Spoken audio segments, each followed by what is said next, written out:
નર્મદા જિલ્લો 43% વન વિસ્તાર ધરાવતો જિલ્લો છે। નર્મદા જિલ્લામાં વરસાદને કારણે કુદરતની સુંદરતામાં વધારો થયો છે, ત્યારે જંગલ વિસ્તારમાં આવેલ નિનાઈ ધોધ 16 કળાએ ખીલી ઉઠતા સહેલાણીઓનો ભારે ધસારો જોવા મળી રહ્યો છે।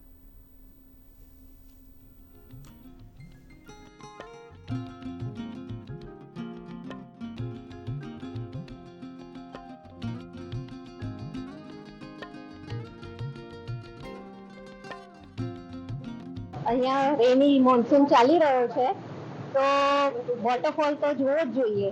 અને ખરેખર ગુજરાતમાં આવો વોટરફોલ પહેલી વાર જોયો છે મેં, અને ખૂબ જ સરસ, એકદમ અમેઝિંગ લાગે છે આ એટમોસ્ફિયર। એવું લાગતું હતું કે નિનાઈ ધોધ એટલે એવું કંઈક નાનું હશે, પણ જ્યારે અહીંયા એને જોયું તો ગુજરાતનો આ નાયગ્રા ફોલ્સ જેવું ફિલિંગ આવી રહી છે કે જેની અંદર આજે જેટલા બી સહેલાણીઓ અહીં આવી રહ્યા છે એમને આ પાણીનો જે અવાજ છે અને જે આ વાતાવરણ છે એ અનેરો વાતાવરણ છે। ખાસ કરીને ચોમાસાની અંદર હું એવું રિક્વેસ્ટ કરું છું બધાને કે દરેક પ્રવાસીઓ એક વખત અવશ્ય આ જગ્યાની મુલાકાત લે।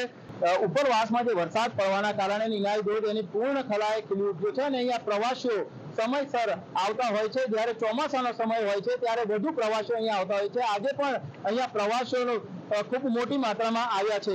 વિશાલ પાઠક, દૂરદર્શન સમાચાર, નર્મદા।